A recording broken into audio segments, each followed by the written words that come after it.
तो कैसे हो आप सब।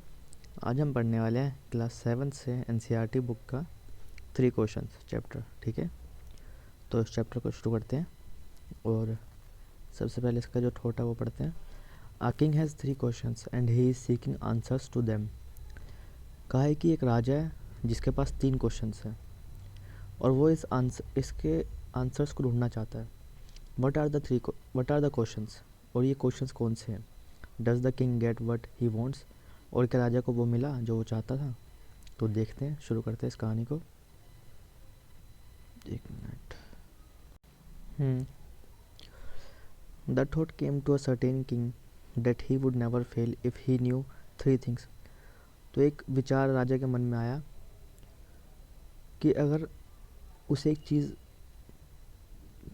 उसे 3 चीज़ें पता हो तो वो कभी भी फेल नहीं होगा, मतलब अपनी लाइफ में कभी पीछे नहीं होगा अगर वो 3 चीज़ें जान जाए तो। वो 3 चीज़ें क्या थी? These 3 things were: what is the right time to begin something, which people should he listen to, what is the most important thing for him to do।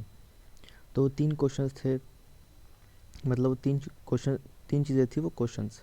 ठीक है, वो क्या थे कि कोई भी चीज़ शुरू करने का सबसे सही टाइम क्या है, सबसे सही समय क्या है।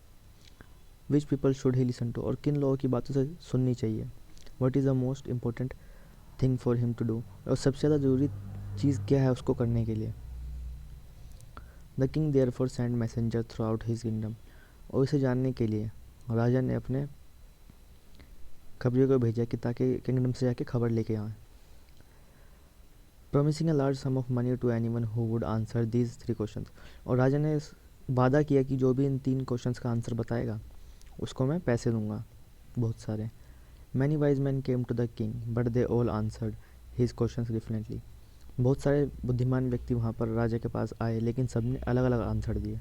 सबके जो आंसर्स थे क्वेश्चन के वो सब अलग अलग थे। In reply to the first question some said the king must prepare a time table and then follow it strictly. तो पहले क्वेश्चन का आंसर जवाब देते हुए कुछ लोगों ने कहा कि किंग को जो एक टाइम टेबल बनाना चाहिए और उसको स्ट्रिक्टली फॉलो करना चाहिए। On this only in this way they said could he do everything at its proper time, और यही एक तरीका कि वो सब कुछ अपने एक प्रॉपर टाइम पे कर सकें, समय का सही पालन कर सकें। Other said that it was impossible to decide in advance the right time for doing something, और कुछ लोगों ने कहा कि ये इम्पॉसिबल है कि कोई चीज़ समय से पहले की जा सके, है ना। The king should notice all that was going on, avoid foolish pleasures and always do what ever seemed necessary at that time. तो जो किंग था उसने ये सब बड़ा ध्यान से नोटिस किया, मतलब गंभीरता से इस पर विचार किया, और उसके बाद में उसने जो ज़रूरी लगा वो चीज़ करके भी देखी। Yet others said that the king needed a council of wise man who would help him act at the proper time. तो कुछ लोगों ने कहा क्या कहा कि उसे एक काउंसिल तैयार करनी चाहिए समझदार व्यक्तियों की, जो उसे बताए कि समय का सही इस्तेमाल कैसे करना चाहिए। ठीक है, और कौन सा समय सही रहेगा कोई चीज़ शुरू करने के लिए। तो काउंसिल का मतलब होता है ग्रुप ऑफ पीपल्स जो उसको उसकी सहायता करे डिसाइड करने में, डिसीजन लेने में। ठीक है, this was because one man would find it impossible to decide correctly, और ऐसा इसलिए था क्योंकि कोई एक व्यक्ति किसी चीज़ को डिसाइड करने के लिए सक्षम नहीं होता हर टाइम, है ना।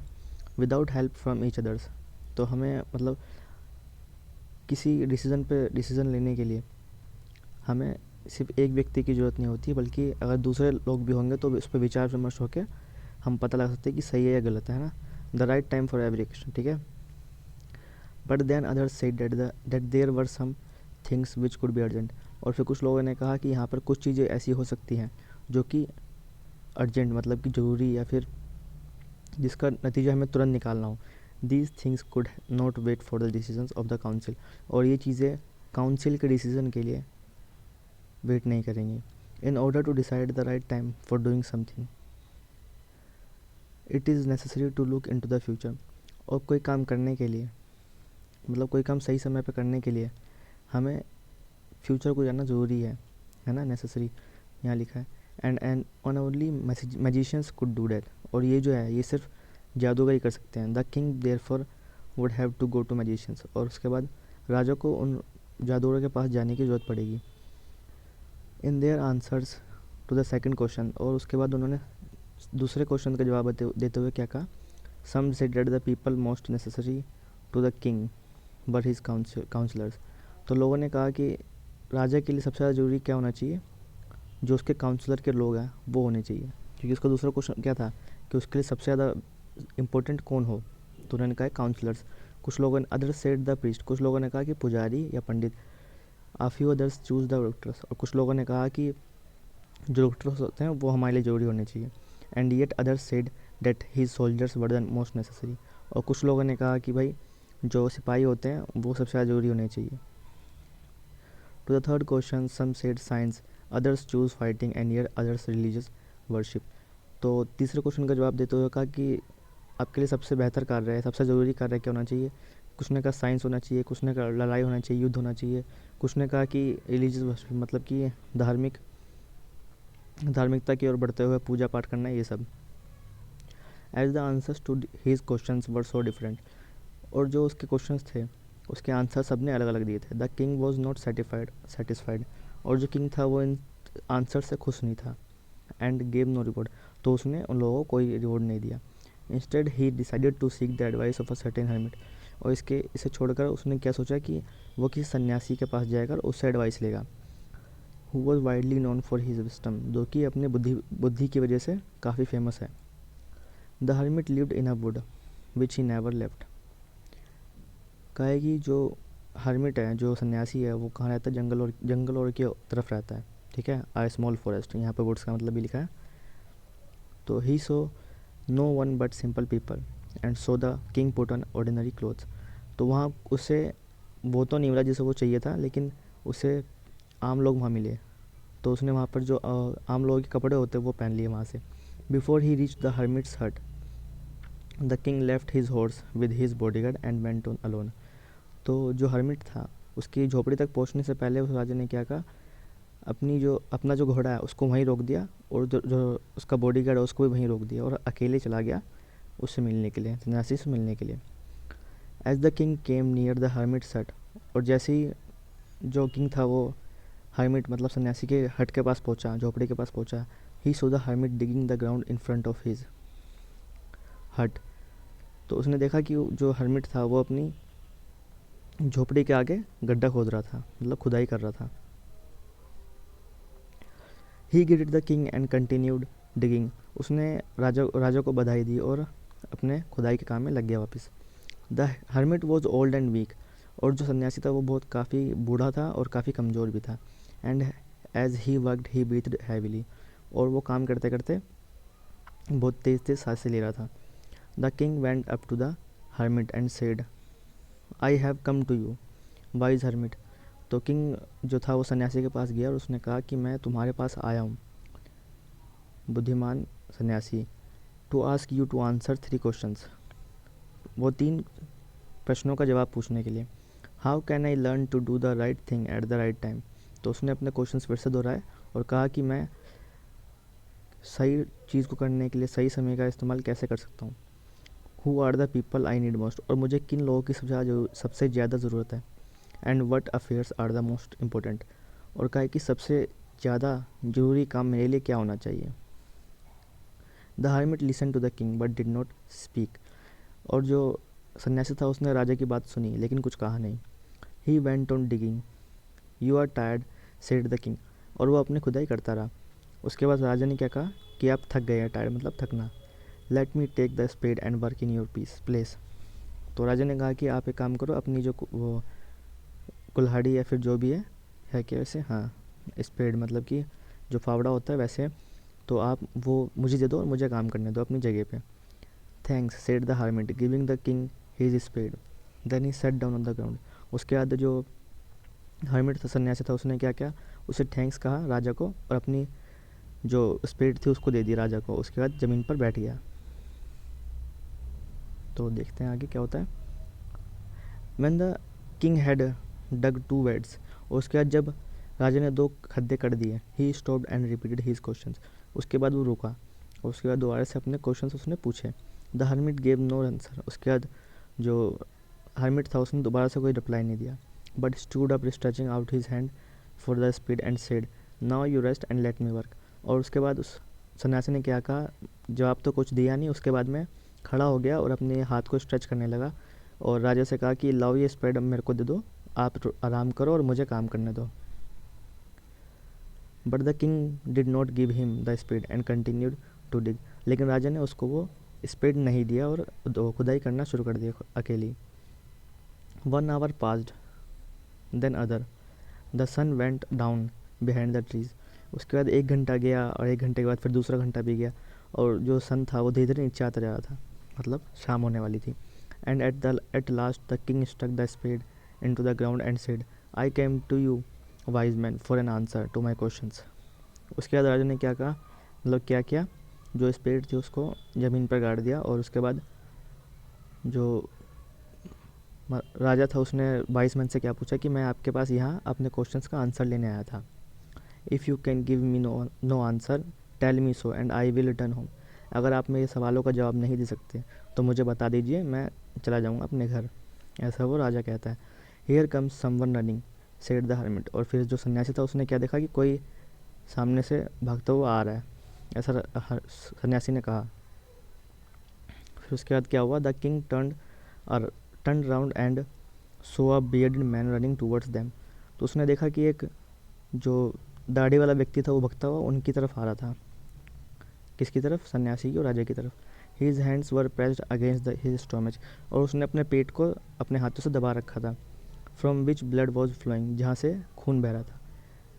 Van he reach the king he fainted and fell to the ground. और जब वो राजा के पास पहुँचा तो वो बेहोश हो गया और ज़मीन पर गिर गया। The king and the hermit removed the man's clothing and found a large wound in his stomach। उसके बाद उन्होंने जो वो व्यक्ति था उसके कपड़े उतारे और देखा कि उसके पास एक बड़ा सा घाव है उसके पेट पे। The king washed and covered it with his handkerchief. और फिर राजा ने उसको धोया उस घाव को, उसके बाद अपनी जो हैंडकरचीफ थी उससे उसे ढक दिया। But the blood would not stop flowing. लेकिन जो खून था वो बहना अभी रुका नहीं। The king redressed the wound until at last the bleeding stopped। और उसके बाद वो उसने उस घाव को फिर से बांधा और उसको तब तक बांधने की कोशिश की, रोकने की कोशिश की, जब तक वो खून रुक नहीं गया। The man felt better and asked for something to drink. जो आदमी था वो उसने अच्छा महसूस किया और कुछ पीने के लिए मांगा। The king brought fresh water and gave to it to him. और उसके बाद जो राजा था उसने क्या किया, एक ताज़ा सा पानी लेके आया और उस व्यक्ति को दे दिया। By this time the sun had set and the air was cool. और अभी तक जो था शाम हो चुकी थी पूरी तरह से और ठंडी ठंडी हवा चलने लगी थी। The king with the hermit's help carried the wounded man into the hut and laid him on the bed. और उसके बाद जो राजा था उसने सन्यासी की मदद से क्या किया, उस व्यक्ति को उठाया और उसके बाद में अपनी जो सन्यासी की झोपड़ी थी उसमें ले जाके उसे लेटा दिया बेड पे। The man closed his eyes and ले क्वाइट। उसके बाद जो आदमी था वो उसने अपनी आंखें बंद की और आराम से लेट गया। The king tired by his walk and the work he had done. और उसके बाद जो राजा था उसने अभी तक जो काम किया था और वो वहाँ से चल के भी आया था ना घोड़े वोड़े को छोड़ के, तो वो थक गया था। Leg down on the floor and slept through the night. और उसके बाद उसने जब वो थक गया तो वो आराम से फ्लोर पर लेट गया और उसके बाद सो गया रात में। When he अवोक it was 7 minutes before he could remember. और फिर जब वो जगा तो उसे कुछ टाइम लग गया ये समझने में, ये याद करने में क्या कि वेयर ही वॉज और who the stranger bearded man lying on the bed. तो जब वो जगह उसे ये याद करने में थोड़ा टाइम लग गया कि वो कहाँ पे है और जो बियर्डेड मैन है वो बेड पर क्या कर रहा है। For give me said the bearded man in a week voice. और उसके बाद जो बियर्डेड मैन था, जो व्यक्ति था जो घायल था, उसने क्या कहा राजा से कि आप मुझे माफ़ कर दो, एक कमज़ोर सी वॉइस में, आवाज़ में। When he saw that the king was awake. जब उसने देखा कि राजा जो है वो जग चुका है। I do not know and have nothing to forgive you for said the king. तो राजा ने कहा कि भाई मैं तो तुम्हें जानता भी नहीं हूँ और तुम्हें किस चीज़ के लिए माफ़ करो मुझे बताओ तो वो क्या कहता है, जो बियर्डेड मैन होता है, you do not no me but I know you. तुम मुझे नहीं जानते हो लेकिन मैं तुम्हें जानता हूँ। I am that enemy of yours who swore revenge on you. मैं वो दुश्मन हूँ जो तुमसे बदला लेने आया था। Because you put my brother to death and seized my property, क्योंकि तुमने क्या किया था, मेरे जो भाई था उसको मार दिया था और जो मेरी प्रॉपर्टी थी उस पर सीज कर लिया था, मतलब कि जब्त कर लिया था। I knew you had gone alone to see that hermit, और मुझे पता था कि तुम उस सन्यासी से मिलने के लिए अकेले जा रहे हो। And I made up my mind to kill you on your way home, और मैंने अपना मन बना लिया था कि जब तुम वहाँ से वापस आओगे उस सन्यासी के पास से, तो मैं तुम्हें रास्ते में मार दूंगा। But the day passed and you did not return, लेकिन एक दिन गुजर गया और तुम वापस ही नहीं आए। So I left my hiding place, तो मैंने अपनी छुपने की जगह को छोड़ दिया। And I came upon your bodyguard who recognised me and wounded me, और मैं तुम्हारे जो बॉडीगार्ड था उसके सामने आ गया जिसने मुझे पहचान लिया और मुझे घायल कर दिया। I escaped from him but I should have died if you had not dressed my wounds, और मैंने जैसे तैसे वहाँ से बचकर भागा, और मैं शायद मर जाता अगर तुम मेरी मदद नहीं करते या मेरे घाव को नहीं देखते तो। I wished to kill you, और मेरी इच्छा थी तुम्हें मारने की। And you have saved my life, लेकिन तुमने मेरी मदद की, मेरी लाइफ को बचाया। Now if I live I will serve you as your most faithful servant and will order my sons to do the same. तो उसने क्या कहा, जो बेडेड मैन था, जो घायल व्यक्ति था, उसने कहा कि अब से, क्योंकि तुमने मेरी जान बचाई है, इसलिए अब से मैं जब तक जीऊँगा तुम्हारा नौकर बन के जीऊँगा और भरोसेमंद नौकर बन के जीऊँगा, और जो मेरे बच्चे हैं, जो मेरे बेटे हैं, उन्हें भी मैं यही करने के लिए कहूँगा, आप मुझे छोड़ दो। The king was very happy to have made peace with his enemy so easily, और जो राजा था वो ये सब देखकर बहुत खुश हो गया था, और कि उसने अपने जो दुश्मन था उसे शांति से निपटा लिया था, है ना। And to have won his over as a friend, और उसने एक दोस्त की तरफ से जीत लिया था। And he not only forgave him but said he would send his servants and his own doctor to look after him, तो उसने सिर्फ उसे माफ़ नहीं किया बल्कि कहा कि मैं तुम्हारे लिए अपने नौकर भेजूँगा, और जो मेरा डॉक्टर है, अपना खुद का डॉक्टर है, वो तुम्हारी देखभाल करेगा आके। And he promised to him to give back the man his property, और उसने उसे वादा किया कि मैं तुम्हारी प्रॉपर्टी जो है उसे वापस कर दूंगा। Leaving the wounded man the king went out of the hut and looked round for the hermit, तो उसके बाद जो घायल व्यक्ति था उसने राजा ने उस घायल व्यक्ति को छोड़ दिया, और उसके बाद में जो झोपड़ी थी उससे बाहर निकले, और उसने जो सन्यासी था उसको ढूंढा। Before going away he wished once more to get answers to his questions, और जाने से पहले राजा चाहता था कि उसके जो क्वेश्चन है उनका आंसर उसे मिल जाए। The hermit was on his knees sowing seeds in the beds that had been dug the day before, और जो सन्यासी था वो क्या कर रहा था, अपने घुटनों पर बैठकर जो सीड्स थे उनको उन खड्डों में डाल रहा था जो कि कल खोदे गए थे, है ना। The king went up to the hermit and said for the last time, I beg you to answer my question wise man, और जो किंग था वो हर्मिट के पास जाकर, सन्यासी के पास जाकर कहता है कि एक आखिरी बार कृपया करके मुझे मेरे क्वेश्चंस का आंसर बता दीजिए, बुद्धिमान व्यक्ति ऐसे करके उसे बोलता है। You have already been answered said the hermit still bending down to the ground and looking up at the state as he stood before him, तो जो सन्यासी था वो उसे जवाब क्या देता है कि आपको पहले ही आपका आंसर मिल चुका है, आपका जवाब मिल चुका है। ये कब बोलता है, जब सन्यासी अपनी घुटनों के बल बैठा होता है ज़मीन पर, और जो राजा है वो उसके बिल्कुल सामने खड़ा होता है, तब उसे ये बात बोलता है। How have I been answered what do you mean, तो राजा क्या बोलता है उसको, राजा बोलता है कि आपने मेरा आंसर का जवाब दे दिया, लेकिन कैसे, आपका कहने का मतलब क्या है, मुझे बताइए। डू यू नॉट सी, तो सन्यासी बोलता है कि आपको दिख नहीं रहा। रिप्लाइड द हर्मिट, ठीक है। If you had not pitied my weakness yesterday and had not dug these beds for me, कहते कि अगर तुम मेरी कमज़ोरी पर, मेरी जो कल मैं कमज़ोर था उस पर, अगर मेरी कमज़ोरी पर दया नहीं करते और मेरे लिए तुम इस खड्डों को खोदते नहीं, मतलब डिग नहीं करते, you would have gone away, तो अभी तक तुम जा चुके होते हैं, है ना। Then that man would have attacked you and you would have wished you had stayed with me, और अगर तुम यहाँ से चले जाते तो वो जो व्यक्ति था वो तुम पर अटैक करता, लेकिन तुमने मेरे साथ यहाँ रहने की इच्छा जताई। तो अब वो उसके क्वेश्चंस का जवाब देते हुए कहता है, so the most important time was when you were digging the beds, तो उसका पहला क्वेश्चन क्या था कि मेरे लिए सबसे ज़्यादा ज़रूरी समय कौन सा होना चाहिए, तो वो बताता है कि तुम्हारे लिए जो सबसे ज़्यादा ज़रूरी समय था वो था जब तुम खड्डों की खुदाई कर रहे थे। And I was the most important man.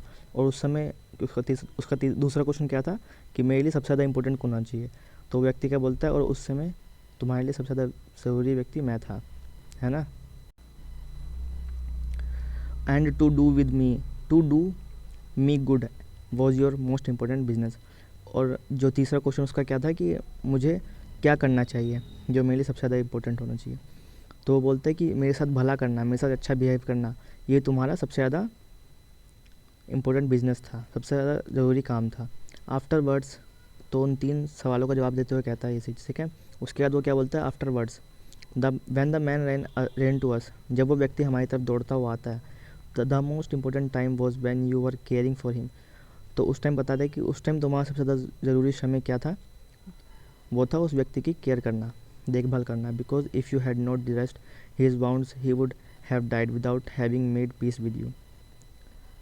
बोलते कि अगर तुम उसकी मदद नहीं करते, उसके उस घायल व्यक्ति को ठीक से बांधते नहीं, या जो पट्टी वट्टी की थी उसके लिए, वो बोलते कि वो मर जाता बिना तुम्हारे, और तुम दोनों में कोई पीस मतलब शांति नहीं होती है ना। उसके मन में भी गुस्सा आया था, और इसको तो पता ही नहीं था राजा को। So he was the most important man. और उस टाइम इसीलिए वो जो व्यक्ति था वो तुम्हारे लिए बहुत ज़रूरी व्यक्ति बन गया था। And what you did for him was your most important business. और तुम्हारा जो सबसे ज़्यादा ज़रूरी काम था वो उसकी देखभाल करना था, है ना। तो उसके 2 बार उन्होंने 3 क्वेश्चंस का जवाब दिया इसके। एक बार जब वो सन्यासी से मिले, और एक बार तब जब वो उस व्यक्ति से मिले, घायल व्यक्ति से। तो अब वो इसको समझाते हुए कहते हैं क्या, remember then there is only one time that is important and that time is now. कहते हैं कि एक चीज़ ध्यान रखो कि सबसे ज़्यादा ज़रूरी टाइम जो होता है वो अभी का है। मतलब अगर तुम्हें किसी चीज़ की शुरुआत करनी है तो अभी करो। It is the most important time because it is the only time we have any power to act. कहते हैं कि सबसे ज़्यादा ज़रूरी टाइम अभी का है, अभी उसे शुरू करो। कि सबसे ज़्यादा जो शक्ति होती है वो हमें अभी के टाइम में होती है, जब हम सोच रहे होते हैं। The most necessary person in the person you are with at a particular moment. ठीक है, तो पहले सवाल का उसने आंसर दिया कि अभी का जो समय होता है वो सबसे ज़्यादा इंपॉर्टेंट होता है कुछ भी कार्य शुरू करने के लिए। दूसरे क्वेश्चन का आंसर देते हुए कहते हैं कि सबसे ज़्यादा ज़रूरी व्यक्ति तुम्हारे लिए कौन है पता है, वो तुम खुद हो उस पार्टिकुलर मोमेंट पे, कोई और नहीं है, तुम खुद अपने लिए इम्पोर्टेंट पर्सन हो सबसे ज़्यादा। For no one knows what will happen in the future and whether will meet anyone else. और किसी को नहीं पता कि आप फ्यूचर में कब किससे कहाँ मिल जाओ। The most important business is to do that person good because we were sent into this world for that purpose alone. कहा है कि सबसे ज़्यादा ज़रूरी तुम्हारे लिए काम वो है जो व्यक्ति तुम्हारे साथ है उसका भला करना, ठीक है। Because we were sent into this world for that purpose only, क्योंकि हम यहाँ पर सिर्फ उसी पर्पज़ के लिए आए हैं। हमारा एक वही मोटिव होना चाहिए कि हम दूसरे का भला करें जो हमारे साथ में उस टाइम, ठीक है। तो इस स्टोरी को ख़त्म करते हैं यहीं पे। उम्मीद है आपको पसंद आई होगी, तो प्लीज़ लाइक कर दीजिएगा, सब्सक्राइब कर दीजिएगा, और टाटा बाय बाय, मिलते हैं किसी बड़े से वीडियो में। मजाक कर रहा हूँ, ये मेरी लाइन नहीं है, पता नहीं किसकी लाइन उठा के बोल रहा हूँ, कोई नहीं। इसको ख़त्म करता है स्टोरी को, और लाइक कर दीजिएगा प्लीज़, और सब्सक्राइब भी।